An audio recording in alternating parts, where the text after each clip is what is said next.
All right, let's do a different setting. Put myself in center stage again. Uh, I'm staring at my TV here, and it's like 10:30 or so at night on a Sunday.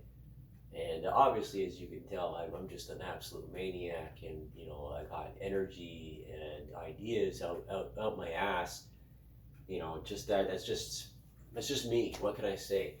Um, and I'm looking at this video about the super arrow in this. I'm refreshing myself, and I was seeing a documentary recently. The old Canadian obsession with the Avro arrow and Black Friday and so on and so forth, and international influences, cost overruns, excuse me, and differing attitudes towards the future of the world and warfare, because it's very hard to plan. Excuse me, getting the hiccups here. Much like our economy. Oh goodness, I just can't get that character out of my system right now. Uh, anyways, um, what can I say? I first learned of this idea at CFB Bagotville a number of years ago, and we were all sitting down in the break room waiting for something in a hangar. I think it was at. I'm not gonna say specifically. It doesn't really matter. And it was on the wall as a drawing. So obviously there was some heart behind it, and I have a copy of Canadian Fighter Pilot, which is as I haven't really looked it up, but I don't know it to be a very common piece of literature, and so thinking about the mentality and the modus operandi, and the standing orders for what deployment and support of fighter squadrons in Cold War era mentalities, how the hell this would fall into place, and how Canada doesn't have any nukes, and we're surrounded by people that have nukes, and then we have satellites, and we have this, and we have that. We have drones we have to deal with. We have full spectrum electronic warfare. What's the point in having fighter jets? All these ideas. Why not? Why even have a pilot? What are we even training people for? But the truth is, it's just like everything else. If there's no people involved, then there's no results. There's no finalization. There's no solution, and so on and so forth. So I'm always going to be behind, a fighter craft that's going to have a pilot in it. Just like the astronauts of the first space programs. So what's it, the Gemini and Apollo? It's just not the same. It's not the same achievement. You got to have people in there. They're not just monkeys. They're not just freaking test subjects. They're actual people, and people make decisions quicker on as an abstract than computers do. Computers are really good with logic and so on and so forth, and, or routine and probability and modeling. But I'm looking at this and I'm looking at that concept, and there's never really been much support behind it, because we have our big competitor as far as aerospace is concerned to the United States, and we have a mixed relationship with them. From the very beginning, because of our history with the UK, and just how that went, and our continuous conflicts and fighting over resources and production and so on and so forth. But a lot of this doesn't need to happen. This is all old school bullshit that needs to be put aside. And like the industry at large here in Canada is suffering quite greatly because of how much we've bent a knee to outside influence, and how much we've allowed other people to tell us what to do about our own future, and about our own Air Force, and about our own requirements as a military. what equipment we need, all these contractors and in the complex, and just saying, no, you need this, you need that. Nobody's listened to the people on the ground or in the squadrons. And a lot of the equipment is getting to has been continuously been neglected by politicians because the amount of money that's involved in each of these large projects. Considering that there's um, you know uh, well, within the four, the turnover and the changing of support ships, of the cruisers, the destroyers, the small inlet vessels for the Coast Guard, even trainers, clandestine trainers, or search and rescue aircraft. There's a reason why de Havilland was so popular. It's because it was made by Canadians for Canadians, and its their ruggedness and their durability and their endurance. Even though some of them have really high cost of operation, because of the rotary, like large rotary engines, not rotary engines, multi-cylinder engines have high oil consumption and so forth. It's just very sad to watch this all fall apart. I'm thinking about the implications of all the recent, there's been quite a number of accidents and incidents with the Air Force material, the training craft, even operational ones. So the issues with the cyclone, and the changing the engineering requirements and different requests, always wanting for more, not always getting it. The usual stuff. Let's see, with the striker syndrome, we'll call it that, or the Bradley syndrome. That's that sort of thing. People think they know that what is proved. Sorry, what is required and what is proven, and what doesn't need to change, what needs to change. All these usual back and forth stuff between the customer and the producer.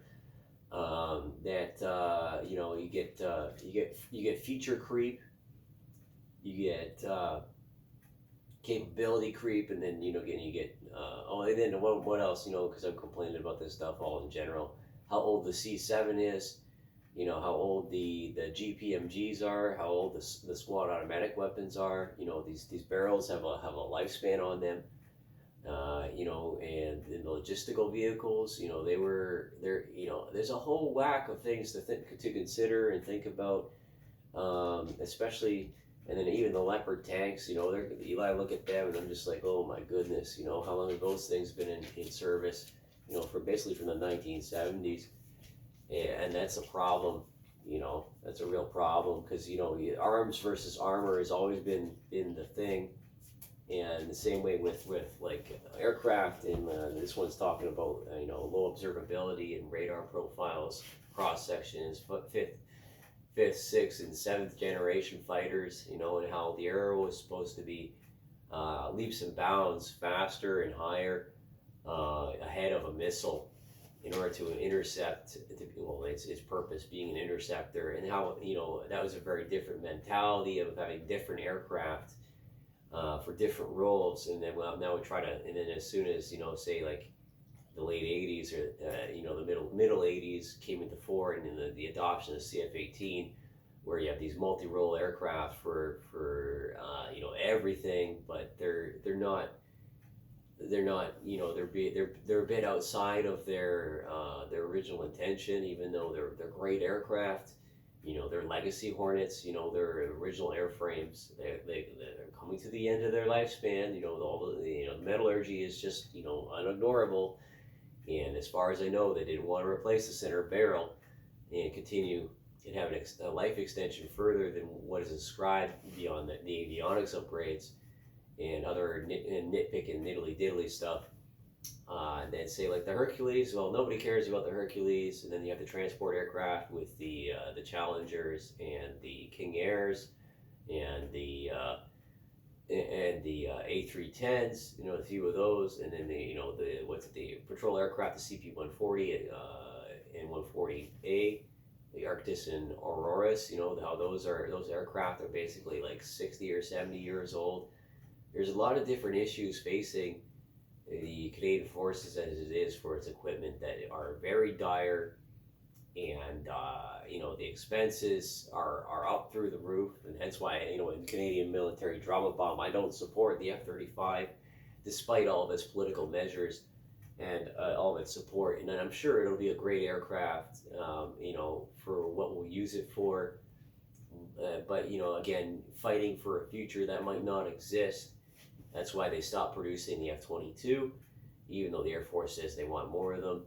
The warfare doesn't change, and the importance of stealth, has changed because of the swarming technology and the hive mind, communications with the networking and battlefield awareness, all these terms of the trade, right? And I look at this, and I'm just like, yeah, I think that we should have a legacy project. I think we should have something clandestine, and the even with the trainers, the Hawks and the Grobs, that are maintained and lend lease basically from other air forces, or military contractors, civilian outfits.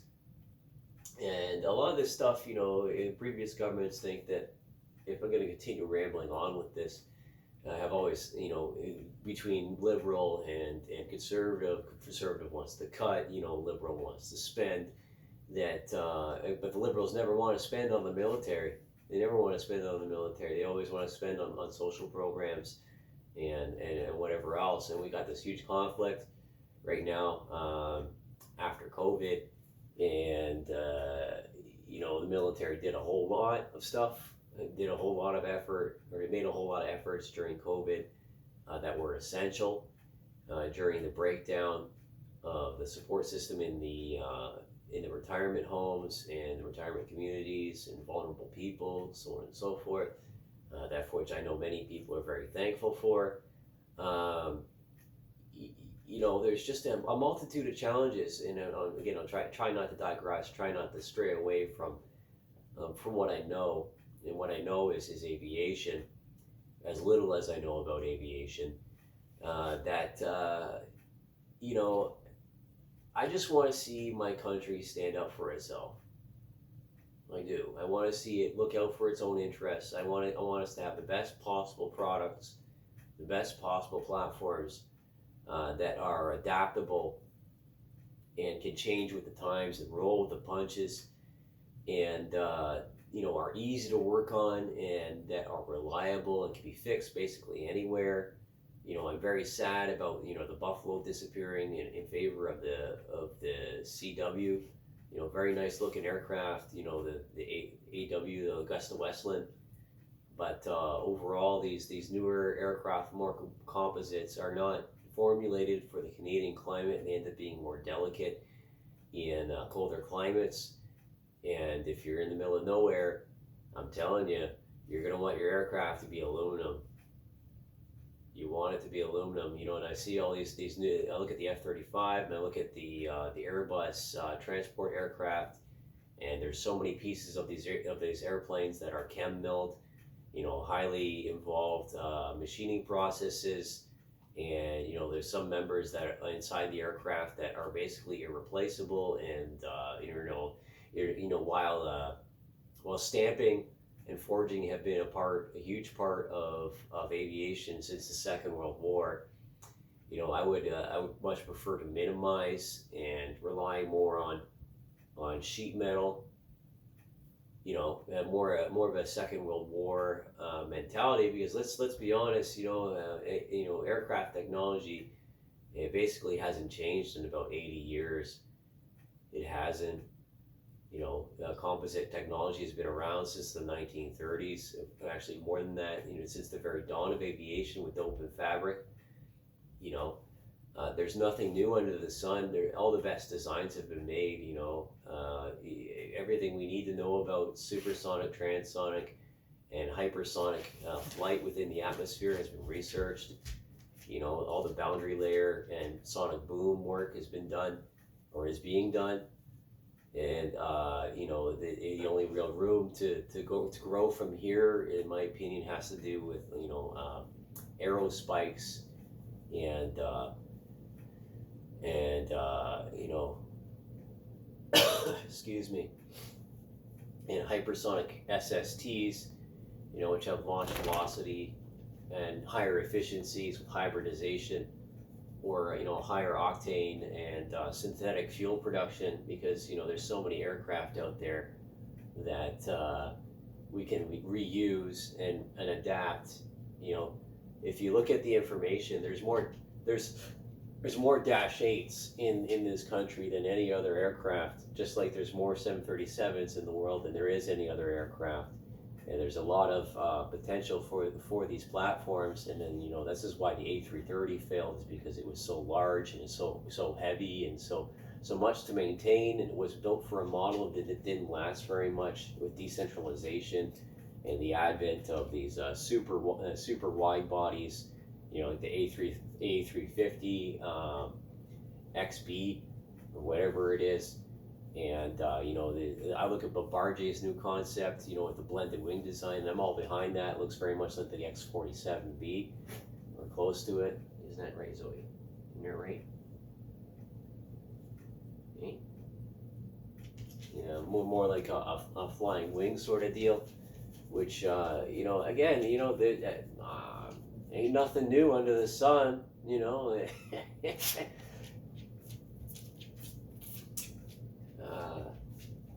Yeah, or like a tailless aircraft, you know. We're thinking about even the Dark Star concept that was in Top Gun recently. You know, reconnaissance on the spot faster than a satellite, can be positioned faster. You know, or the Aurora, you know, that old rumor, the SR-72. You know, that myth. There's a lot of options for secret projects that you know, we don't know about, and they're secret for that reason, because people's lives are at risk. And you know, I'm a supporter of the YF-23. I would actually bring back the YF-23 as an air superiority fighter, and then, you know, have something as a complement, a little lower cost to run, and then you know, change. And then give the Army what they really want, which is, you know, little birds and close air support. You know, the Griffins are big honking huge aircraft when you think about it. Three engine Huey. You know, they're more troop transport than anything else, and search and rescue. And they're getting tired. You know, aircraft. You know, especially freaking helicopters. They just shake themselves apart.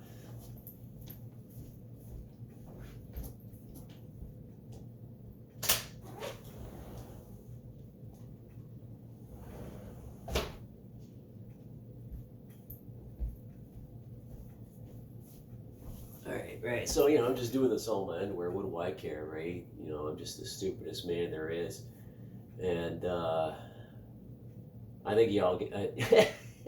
Again, I can't get Boomer Gus out of my system. I've done it so much in the past day and a half.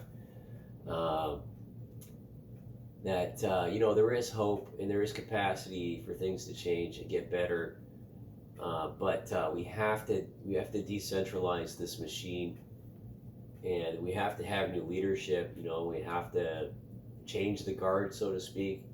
You know, there's a point at which, you know, people at the very top aren't very enthusiastic, and they feel obligated to stick around because they don't think that they have a replacement. You know, but there's people like myself. Oh my God. There's people like myself that are out there that, you know, actually give a shit. And I hope you understand that when you watch this video. That you know, young people are worth supporting, and we're not here to kill you. We just don't feel valued, just like you. Right? This whole world is against us right now with the machine that we built. This worldwide slavery with the hyper stimulation, you know, the burnout and so on and so forth of the post-internet epoch. So yeah, we're all in this together. You know, so keep your stick on the ice.